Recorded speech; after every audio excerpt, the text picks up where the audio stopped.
Alright, let's dive into something that's got the sports world buzzing. And trust me, this one's a doozy. Imagine this. The NRL Grand Final, one of the biggest events in Australian Rugby League, might be leaving its traditional home in Sydney. Why? Well, it's not just about logistics or money, though those play a huge part. It's because of a scheduling clash with none other than Pope Leo XIV's visit to Sydney in 2028. Yes, you heard that right. The Pope versus the NRL. Personally, I think this is one of those stories where reality outdoes fiction. What makes this really interesting is how it's forcing everyone to rethink traditions and ask, what if we shake things up? Now let's break this down. Western Australia's Premier Roger Cook is basically saying, hey, if Sydney can't host it, we'll step up, and we're not holding back. From my perspective, this isn't just about WA wanting a piece of the action. It's about the state positioning itself as a major player in Australian sports.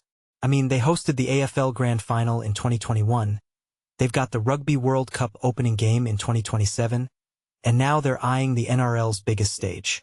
What this really suggests is that WA isn't just a contender, they're becoming a powerhouse in the sports hosting game. And let's not forget, they're willing to throw down $20 million for this, which is almost double what NSW is offering. That's a statement. But here's where it gets even more fascinating. The NRL is considering following the NFL's Super Bowl model, where the event travels to different cities.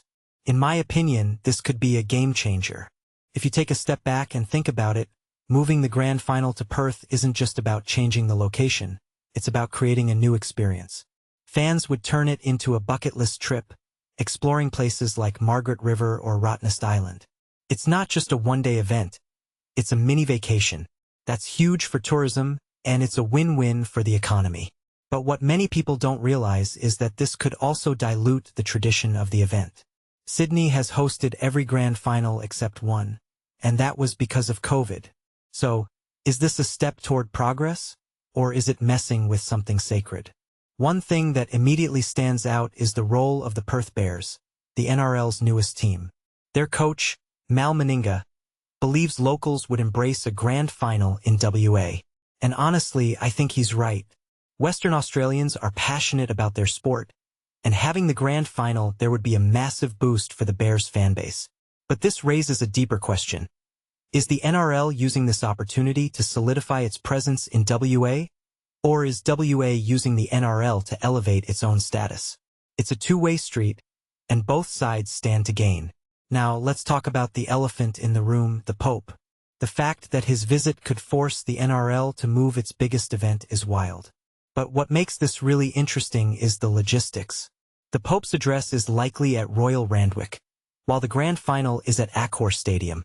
These are miles apart, but the strain on police and transport resources could make hosting both on the same day impractical. This isn't just a scheduling clash, it's a battle of priorities. And in my opinion, it highlights how much power these events hold over a city's infrastructure. It's not just about sports or religion, it's about who gets to dominate the calendar. Finally, let's talk about loyalty. NRL Chairman Peter V'landys has made it clear that he feels a sense of loyalty to NSW Premier Chris Minns and Sports Minister Steve Camper. But as he said, loyalty is everything to me. This is where it gets tricky. On one hand, loyalty is a great value. On the other, the NRL is a business and businesses have to make tough decisions. Personally, I think this is where the story gets its emotional weight. It's not just about money or logistics, it's about relationships and what we prioritize. If the NRL does move the Grand Final, it'll be a bold statement about where the league sees its future. So, here's my closing thought. This isn't just a story about a scheduling clash. It's about tradition versus innovation, loyalty versus opportunity, and the power of big events to shape cities and cultures. If the NRL Grand Final does move to Perth in 2028, it won't just be a change of venue, it'll be a turning point for the league. And honestly, I can't wait to see how it all unfolds. What do you think? Is this a step in the right direction? Or is the NRL messing with a good thing? Let me know in the comments below.